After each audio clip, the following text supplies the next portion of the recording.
Your Excellency, President Maxwell, President of the Republic of Senegal, and Chairperson of the African Union.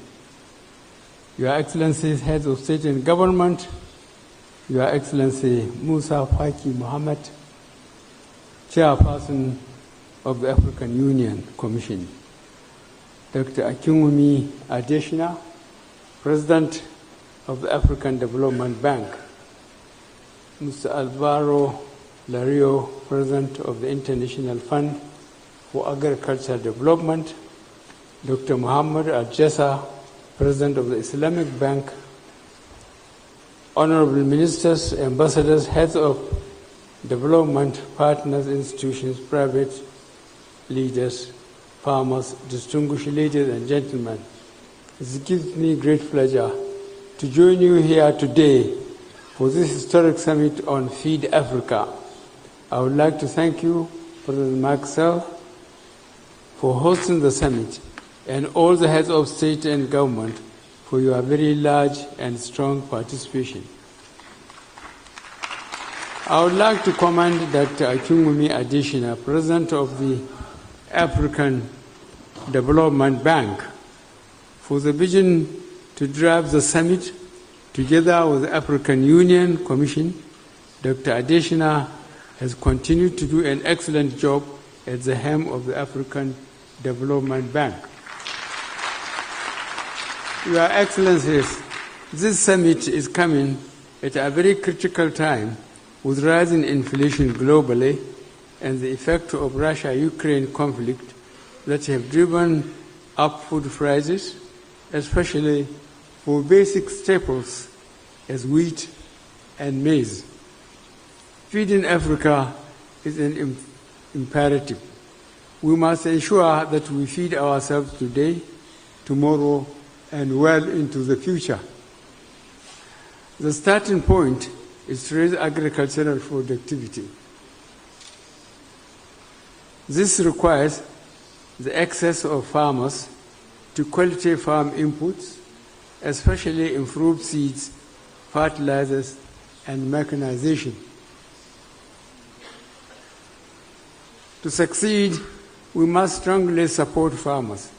There is no doubt that we need to subsidize our farmers, but we must do so in ways that are transparent, remote, rent-seeking behavior, and effectively deliver support to the farmers. The share of budget allocation to agriculture should be increased across Africa, especially for investments in critical public goods such as research and development, infrastructure, especially roads, irrigation, and energy. As leaders, let us decisively ensure that we meet the 10% allocation of our budgets to agriculture as agreed in the Malabo Declaration of the African Heads of State and Government. We must reduce the rate of rural to urban migration through the development of rural areas. I therefore applaud the efforts of the African Development Bank to launch the Special Agro-Industrial Processing Zones. I was delighted to have launched in October 2022 the Special Agro-Industrial Processing Zones for Nigeria, which in the first phase will cover 8 states of the Federation. These very innovative public-private partnership models will help us to transform the agriculture sector much faster and use it to generate wealth. They will also allow our countries to develop integrated infrastructure around our agricultural processes and add value to the production of crops, livestock, and fisheries. I am pleased with the partnership approach used for Nigeria by the multilateral financing institutions, with the African Development Bank providing $210 million United States dollars, the Islamic Development Bank, and the International Fund for Agricultural Development providing $310 million United States dollars, and the government of Nigeria providing $18.05 million United States dollars. The substantial agro-industrial processing zones are game changers for the structural transformation of the agricultural sector. I therefore urge that as we develop the Food and Agriculture Delivery Compact from this summit, sufficient attention should be placed on the development of substantial agro-industrial processing zones. Access to affordable finance is critical for the success of efforts to support smallholder farmers and commercial farmers. Commercial banks do not lend much to agriculture due to the perception of high risks.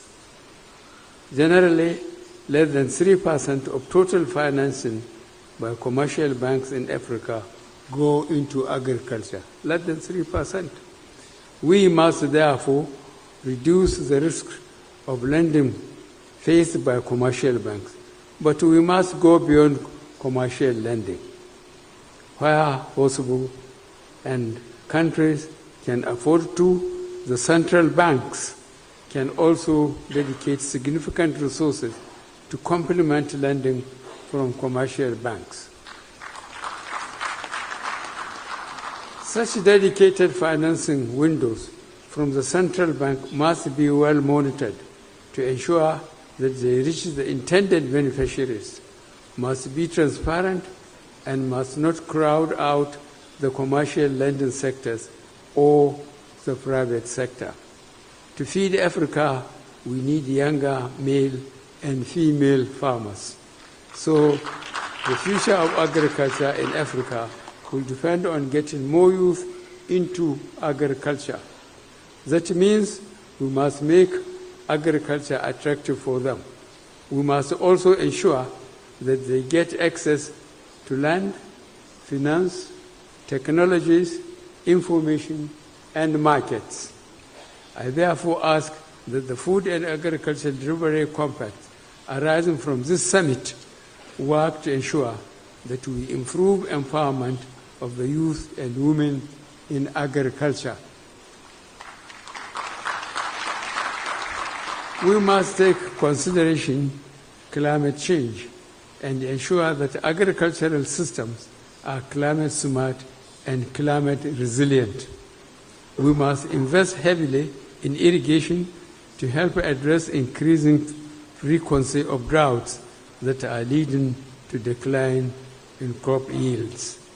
That is why I applaud the effort of the African Development Bank and the Global Center on Adaptation on the African Adaptation Acceleration Program. The program, which the goal of mobilizing 25 billion United States dollars for climate adaptation in Africa, will go a long way to help build resilience for agricultural sector in Africa. Partnerships will be critical to our collective efforts. I am very pleased that present here today are several major development partner institutions. Your presence here and being part of this watershed moment for Africa to feed itself shows that you are true partners indeed. I call on all development finance institutions, bilateral and multilateral, to support the Food and Agriculture Delivery Compact fully and collectively at country levels. I am convinced that the very targeted and bold approach of using the Food and Agriculture Delivery Compact will allow Africa to finally break through and feed itself. Feeding Africa is not negotiable. Africa must grow what her citizens eat. As leaders, we must demonstrate political will to recommit ourselves to producing for the continent's needs, including surpluses for exports. Thank you for your attention.